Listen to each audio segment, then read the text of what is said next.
జనసేన నెత్తి మీద ఎక్కి డ్యాన్స్ చేస్తున్నారు తెలుగుదేశం వాళ్ళు. జనసేన నెత్తి మీద ఎక్కి డ్యాన్స్ చేస్తున్నారు తెలుగుదేశం వాళ్ళు. అయినా భరించమంటున్నావు నువ్వు వాళ్ళ డ్యాన్సులు. మేము డ్యాన్స్ చేయము, డైరెక్టే మాది.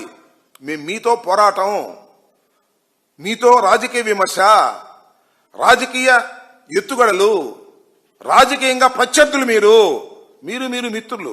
మీరు బాగానే ఉన్నారు. చంద్రబాబు నాయుడు గారు, నువ్వు, లోకేష్ గారు బాగానే ఉన్నారు. కానీ గ్రామాల్లో, నియోజకవర్గాల్లో మీ జనసేన నాయకుల మీద, జనసేన కార్యకర్తల మీద చంద్రబాబు నాయుడు గారి యొక్క కేడరు డ్యాన్స్ వేస్తున్నారు. అది చూసుకోండి. మా డ్యాన్స్ సంగతి, మా డ్యాన్స్ బహిరంగ కనపడిద్ది. రాష్ట్రాలు ఏ ఉండవు. Straight politics. జగన్మోహన్ రెడ్డి గారు ఆడేది స్ట్రైట్ పాలిటిక్స్ తప్ప డొంక తిరుగుడు పాలిటిక్స్ ఉండవు అనే విషయం మీరు జగన్మోహన్ రెడ్డి గారు రాజకీయాల్లోకి వచ్చిన దగ్గర నుంచి ఇప్పటి వరకు చూడండి. ఒకళ్ళ నెత్తి మీద ఎక్కి డ్యాన్స్ వేయాల్సినటువంటి పరిస్థితి మాకు లేదు. డైరెక్ట్ గానే దానికి సమాధానాలు చెప్పేటటువంటి పరిస్థితి మా దగ్గర ఉంటుందనే విషయాన్ని దయచేసి గమనించాలి మనం.